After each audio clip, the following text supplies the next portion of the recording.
And if you're not understanding anything, please ask. So we are beginning with RESP. RESP is Registered Education Savings Plan. The important point to note, you cannot start this plan for your own self. You generally start it for your kids. So it is a plan that is started by parents, right, for their kids. So it is called as Registered Education Savings Plan. But like I have always said, these are not savings plan, these are investments plan.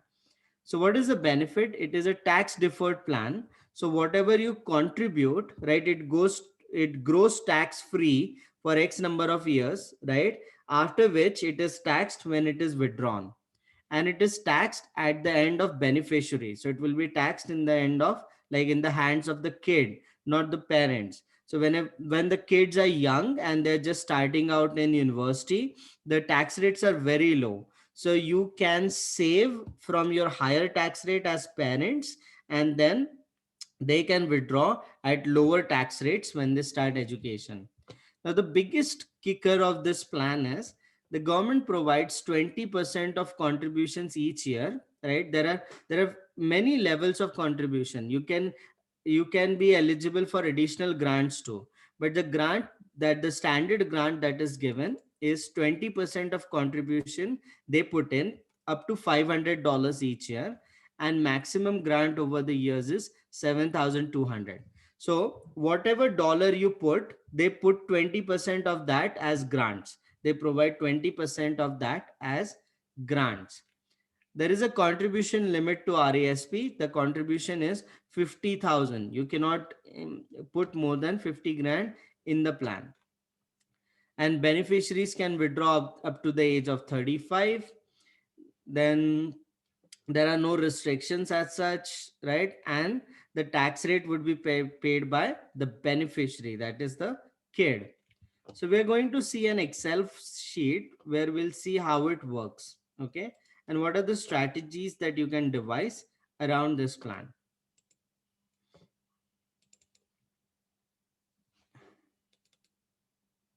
I don't want a blank sheet.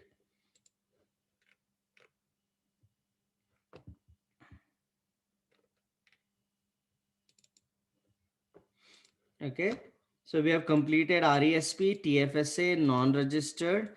Now we are going to start with RESP, Registered Education Savings Plan. So we're going to do two examples and pay attention. It's little difficult to understand. Okay. So let's say Caitlin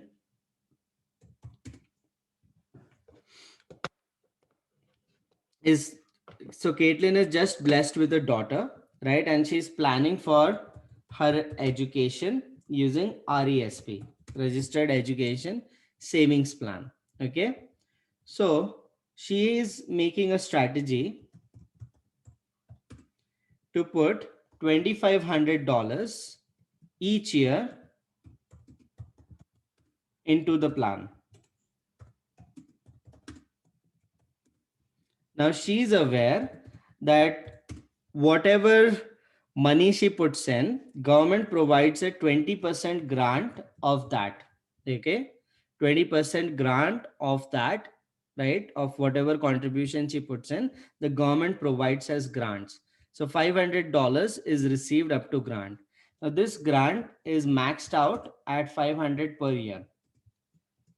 So she's putting 2,500, right? She's going to get a grant of $500 per year, right?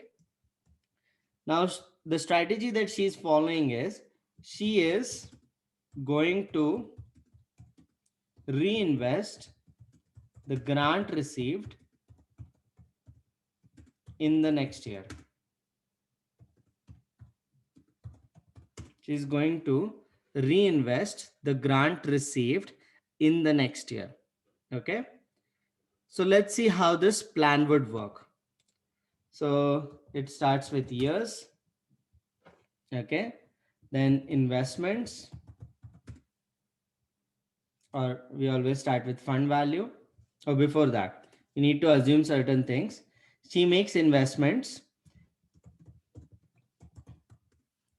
with, let's say, the TD's new platform. So TD has launched a new robo advisory platform. It's like well simple. So it's a diversified portfolio that is expected to generate 7% return. So let's say she invests in that. So it is done using different ETFs. So the portfolio is going to give 7% return, and the cost of portfolio MER is 0.7%. Okay, the cost of that portfolio, robo advisory portfolio, is 0.7%. So question is, how much will the kid have when she turns 18? When she turns 18. Okay, so let's do that. So we always start with years, then fund value at the start,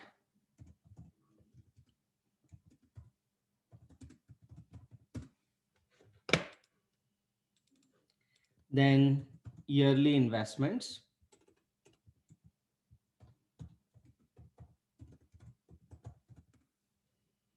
okay, then grants, then growth, and we also have to deduct MER, management expense ratio, the cost, and finally fund value at the end. Okay, we need to have fund value at the end. So we have 0, 1, 2 till she turns 18. Okay, fund value at the start 0. Okay, yearly investment she is putting in 2500. Grant she gets 20% of that, up to 500 max. Okay, now this grant she's not reinvesting right away in this year, she's going to reinvest in the next year. That is what she's saying. So she is going to reinvest the grant received in the next year. Okay, so growth will be this 2500 grows by 1 plus 7% in the fund. MER is calculated on that. Okay, and you get fund value at the end. Okay, so we started with fund 0. We put in 2500. We got a grant by filing for the grant of $500. We got the growth, right? This grew, but this was not invested yet. This will be invested in the next year. MER of 18% we got, right? We paid MER of $18, right? 0.7% of whatever the fund value is, and we got fund value at the end. Now this starts at this becomes the starting value. Then yearly investment, you're putting 2500. Grant you get $500. Okay, then the growth is the fund value. So this is important. The growth will be fund value plus yearly investment she put in plus the previous year's grant. Okay, the growth in the fund will be based on fund value that the fund has plus yearly investment she's putting in plus her strategy of reinvesting the grants. Okay, 1.07. So $6,000. We calculate MER based on that. Okay, 6,000 into 0.7. We subtract that MER, we get fund value at the end of the year. Same thing continues. Okay, so you have $6,000 at the start. You put in 2,500. You get a grant of $500. Okay, then the growth will happen on fund value at the start plus yearly investment plus previous year's grant. Okay, you calculate MER based on that, and you have a fund value at the end. Now this will continue, right, till the 18th year. Now, a few points to note: the maximum grant you can receive from the government will be 7,200, so $7,200. So you have to restrict the grant when it reaches $7,200. So where is it reaching $7,200? So it is crossing 75 here. So you have to make these columns 0. Okay, and you're not going to get $7,500. The maximum grant you can receive from the government is 7,200. So in the last year you would not receive $500, you would in fact receive $200. Okay, so does this become 7,200? Yeah. Also, the maximum amount you can invest,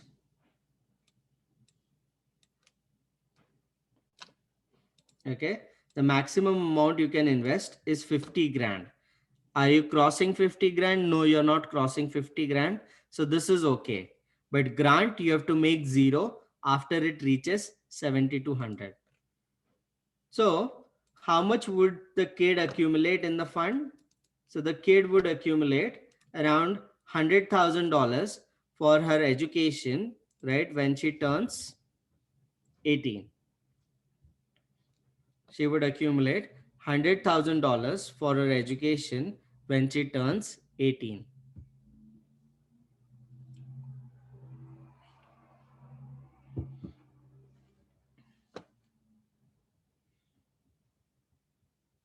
Any questions?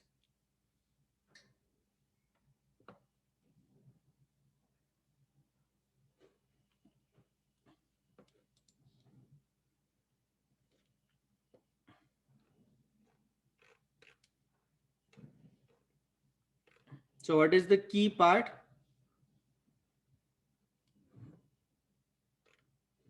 So she can use it for school, right? For 4 years of school or 3 years of school, along with living expenses. You can also withdraw this amount for living expenses.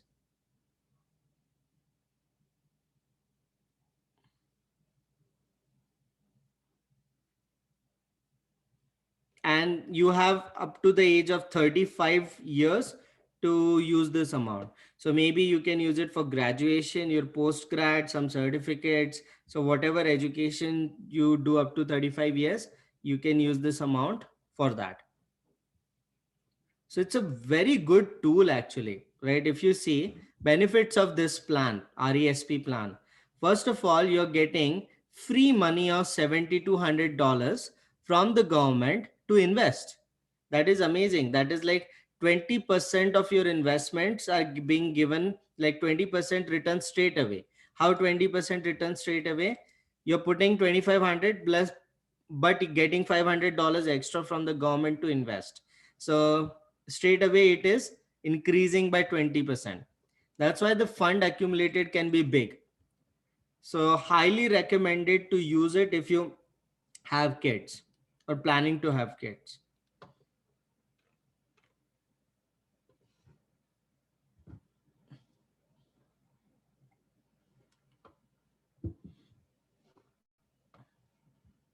Okay, so let's do one more.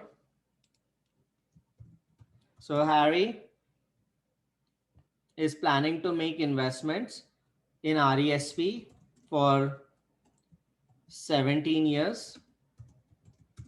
Okay, he plans to make investments in RESP for 17 years for his kids.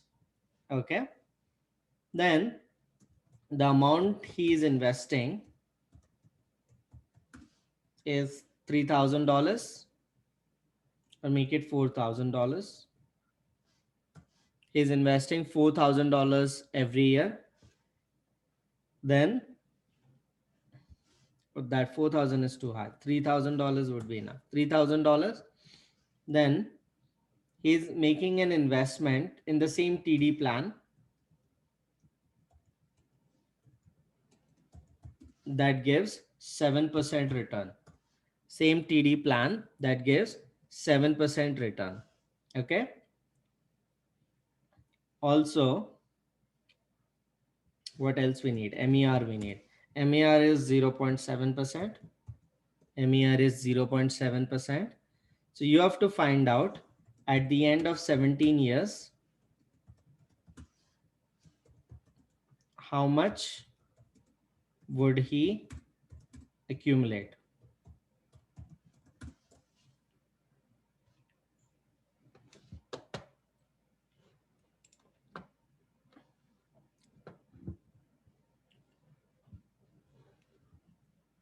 Okay, so at the end of 17 years, how much would he accumulate?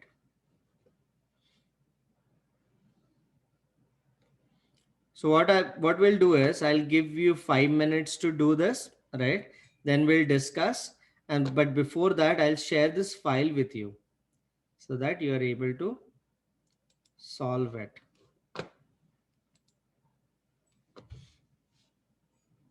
So let me see how to do that.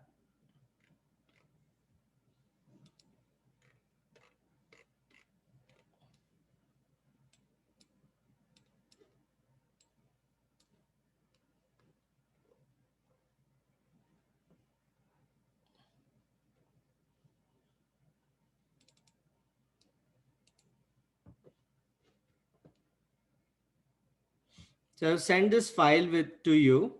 So open that file and try and do this question. Now it is important for your final exams too.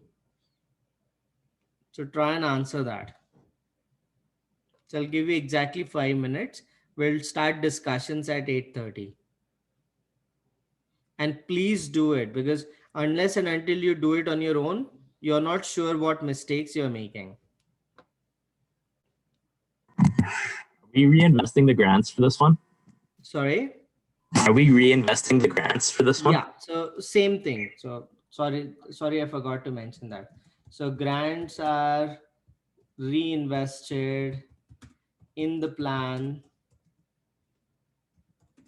next year that they are received. Grants are reinvested in the plan next year that they are received.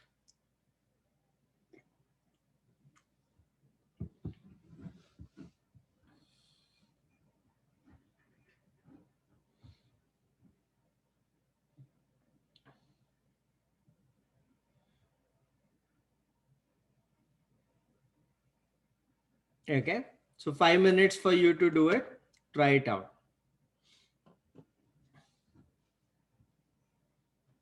Are you able to open the file that I shared?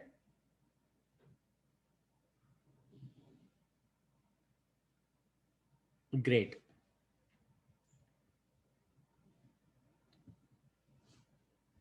You have kids, plan to get kids, right, in future. Open this plan. This is an excellent plan.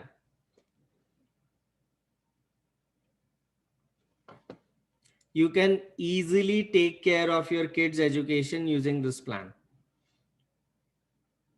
Even with like $1,000 of like yearly investment, it builds up.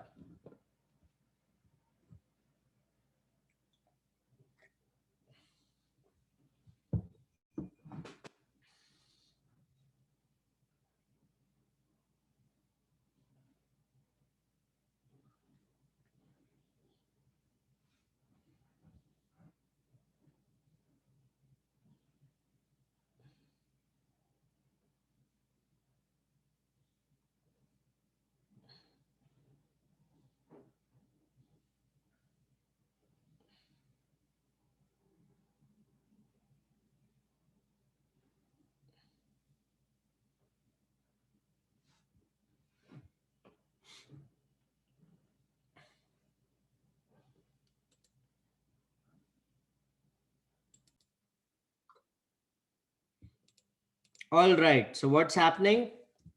First, we always have years 0 to 17. He's making a plan for 17 years.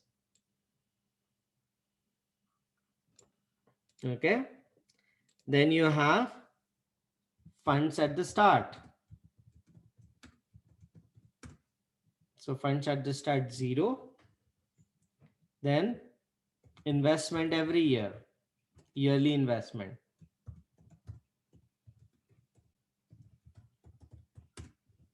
Okay. So yearly investment is $3,000. Now grant. Grant is 20% of this amount, right? Up to maximum of $500. So 20% of this amount comes to $600. But the grant cannot be received more than 500 every year. So this will change to 500. Even though he is putting more money, right, and he's eligible to make higher investment, like he's putting more money and he should be getting more grant, but the government restricts it to $500. So 600 won't be received, $500 would be received. Then same thing, growth of the fund, cost of the fund, funds at the end. So first year, 3,000 gets invested. He is reinvesting the grant next year. So this grows by 1.07. Cost of that growth into 0.7. Okay, $22. Subtract them, 3187. Funds at the end, 3187. Okay. Then we restart that process. Yearly investment $3,000. Grant, again he should be getting 600, but government restricts it to 500. So $500. Growth of the fund now will be funds at the start plus yearly investment plus previous year's grant. Okay, multiplied by 1.07. Then cost and funds at the end. Okay, now what we are going to do is we are going to drag it.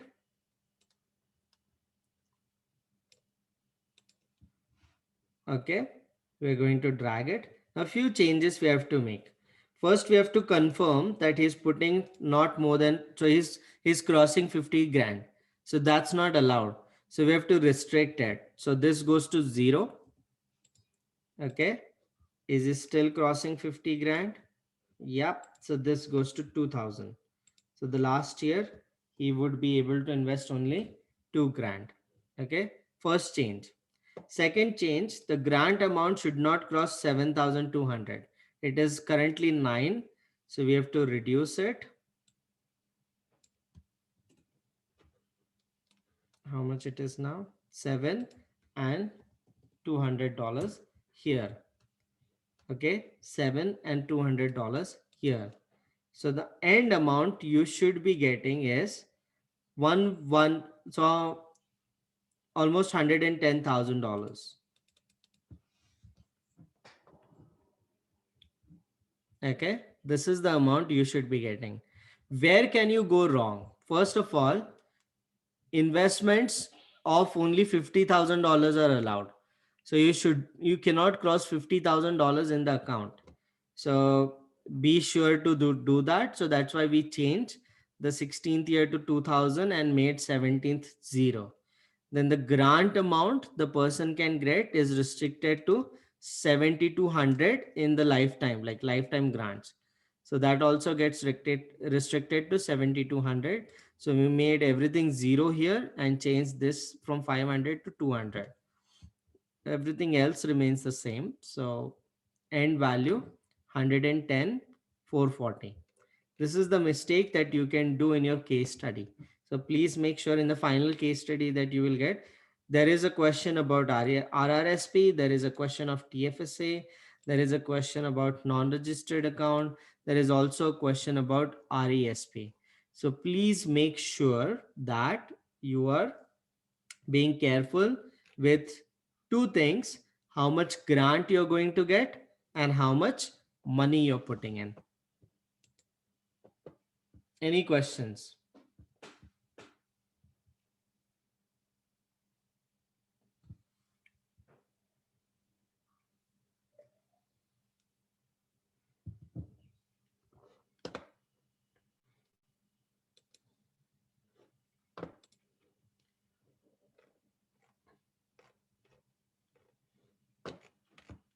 Okay, so we have discussed RRSP. The benefit of RRSP: you get tax backs that you can invest, right? That's the strategy that you should employ. Whatever tax back you're getting from RRSP, do not take vacations out of it. Reinvest. It grows a lot. The difference could be amazing, like hundreds and thousands of dollars if you use it wisely. Then TFSA is a good instrument too, right? Once you consume your RRSP limits, then or you can invest in TFSA for retirement, or you can use TFSA for other purposes. You can use it for maybe some vacations, some expensive vacations you want to take few years down the road. You can use it for your house, like down payment of your house, anything. So the biggest advantage of TFSA, it's not restricted only to retirement, and the growth happens tax free. Non-registered accounts, if you have consumed RRSP, TFSA, then go for non-registered account. Important part, you have to pay tax. Okay, then okay, this is, I don't know what this is, but RESP, biggest advantage: government grants, grows, and when the person withdraws, when the kid withdraws, it will be taxed. The RESP amount will be taxed in his hand as income, so the tax rates will be extremely low.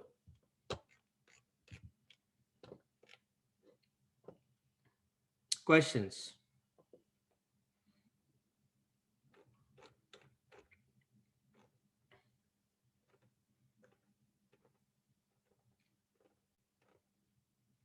So if I'm not wrong, we have to look it up, but catch up payments you can do up to 17th year. You can invest and take grants up to 17th year. So we can Google it out.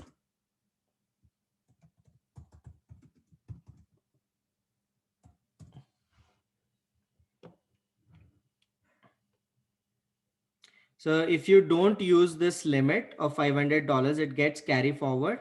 And most of the times, the rule says that you can do it up to 17th year, but just let's confirm. Yeah, until 17.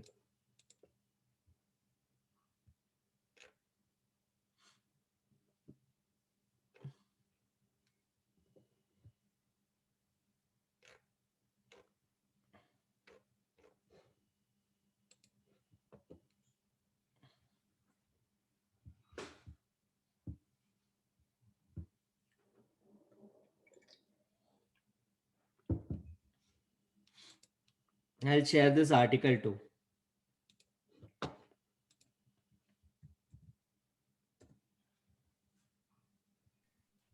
have a quick question. Yeah. Are the grants always reinvested, or is there like an option where you can take out the grants? You can, but you shouldn't. Like Okay. you can't take it out from the plan, but you can keep it in grant like cash. Okay, thanks. Yeah.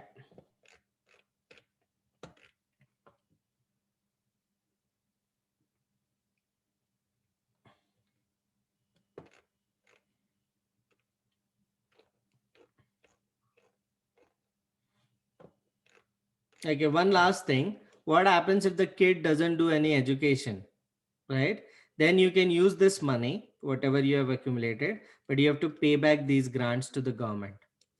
So whatever grants the government has given to you, you can pay that back, pay taxes on this amount, and use, like, it works similar to RRSP. Then you can use that money for any other purpose. So it doesn't go to waste. It doesn't, like, government will not snatch the money that you have grown to, but you have to give back the grants that the government has given.